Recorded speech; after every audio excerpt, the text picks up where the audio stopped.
आज की इस वीडियो में मैं आप लोगों को कुछ ऐसे महत्वपूर्ण व वैकल्पिक प्रश्न कराऊंगा जो कि आपके board exam 2025 class 10th Hindi UP board के लिए महत्वपूर्ण होंगे। सबसे पहले आपको बोर्ड के क्वेश्चंस कराने से पहले मैं आपको यूपी बोर्ड 2025 का पैटर्न बता देता हूं कि किस प्रकार से क्वेश्चंस आएंगे। और आज की इस वीडियो में वैकल्पिक होंगे, उसके बाद पद्यांश गद्यांश एंड एक वीडियो आएगी जिसको आप वन शॉट कह सकते हैं क्लास 10th हिंदी का, जिसमें मैं आपको इसके जो सारे टॉपिक जो दिख रहे हैं आपको ये 12 जो कि टोटल 70 नंबर के होते हैं उनका सोल्यूशन करूंगा। सबसे पहले आज की पहली वीडियो में देख लेते हैं कुछ महत्वपूर्ण बहुविकल्पी।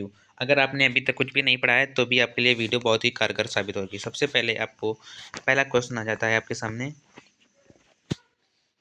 आकाशदीप के रचनाकार का नाम क्या है? तो आकाशदीप के रचनाकार का नाम क्या है? जयशंकर प्रसाद जी है। और यह किस विधा की रचना है? तो यह कहानी विधा की रचना है। तो मैंने आपके एक के साथ दो दो क्वेश्चन करवा दिए। सेकंड नंबर क्वेश्चन आ जाता है, अर्धनारीश्वर किस विधा की रचना है? तो किस विधा की रचना है? तो यह निबंध विधा की रचना है। और किनके द्वारा रचित है? तो यह रामधारी दिनकर द्वारा जी रचित है। नेक्स्ट नंबर क्वेश्चन आता है, कलम का सिपाही किस विधा की रचना है? तो कलम का सिपाही किसकी रचना है? तो यह जीवनी मतलब जीवनी विधा की रचना है।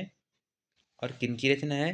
तो यह अमृत राय जी की रचना है। उसके बाद नेक्स्ट नंबर क्वेश्चन आ जाता है कि खून के छींटे किसकी रचना है? तो खून के छींटे किसकी रचना है?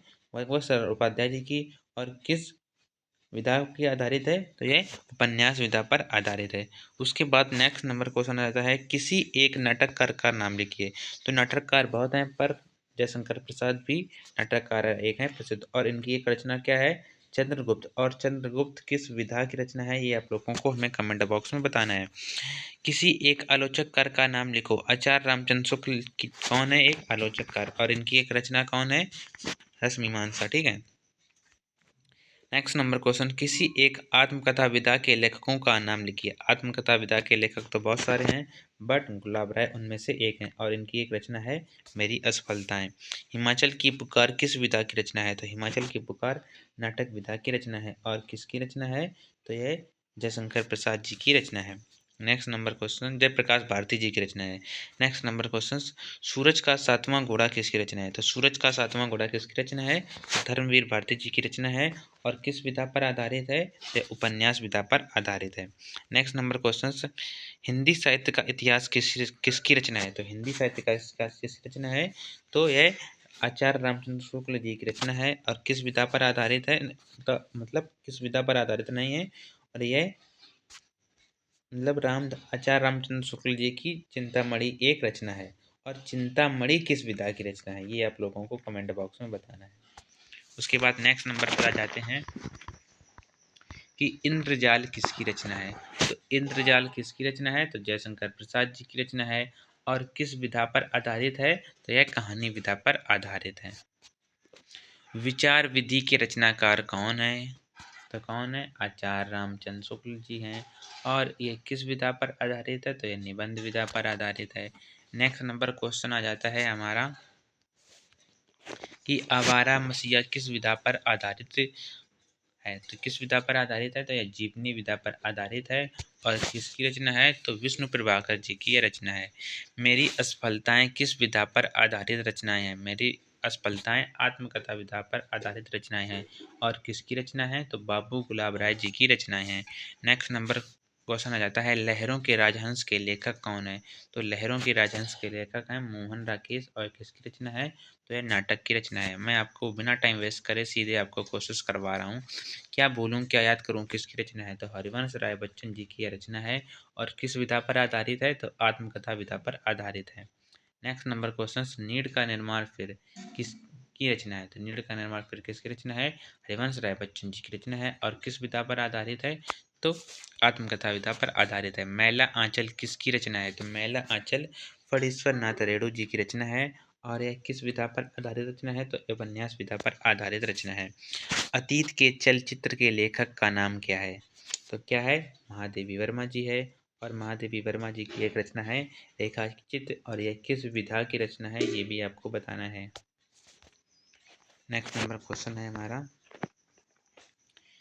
कि किसी एक एकांकी लेखक का नाम लिखो। तो एकांकी लेखक कौन है? हमारे राम कुमार वर्मा जी हैं। और इनकी एक रचना है हमारी दीपदान। ठीक है, इसको भी याद करके रखना है। ये आपको बता ही चुका हूँ, नीलकंठ मार्कस की रचना है। अशोक के फूल के लेखक का नाम क्या है? तो अशोक के फूल के लेखक का नाम है हमारा हजारी प्रसाद द्विवेदी जी। और यह किस विधा पर आधारित है? तो यह निबंध विधा पर आधारित है। नेक्स्ट नंबर क्वेश्चन, गेहूं और गुलाब किस विधा पर आधारित रचना है? तो गेहूं और गुलाब किस विधा पर आधारित रचना है? तो यह निबंध विधा पर आधारित रचना है। और किसकी रचना है? यह रामवृक्ष बेनीपुरी जी की रचना है। नेक्स्ट नंबर क्वेश्चन, सेवा सदन के लेखक का नाम क्या है? तो सेवा सदन के लेखक का नाम है मुंशी प्रेमचंद जी। और यह किस विधा पर आधारित रचना है? तो उपन्यास विधा पर आधारित रचना है। तीर्थ सलिल के लेखक का नाम क्या है? तो तीर्थ सलिल के लेखक का नाम सत्येंद्र नाथ है। और यह अनुदित काव्य की रचना है।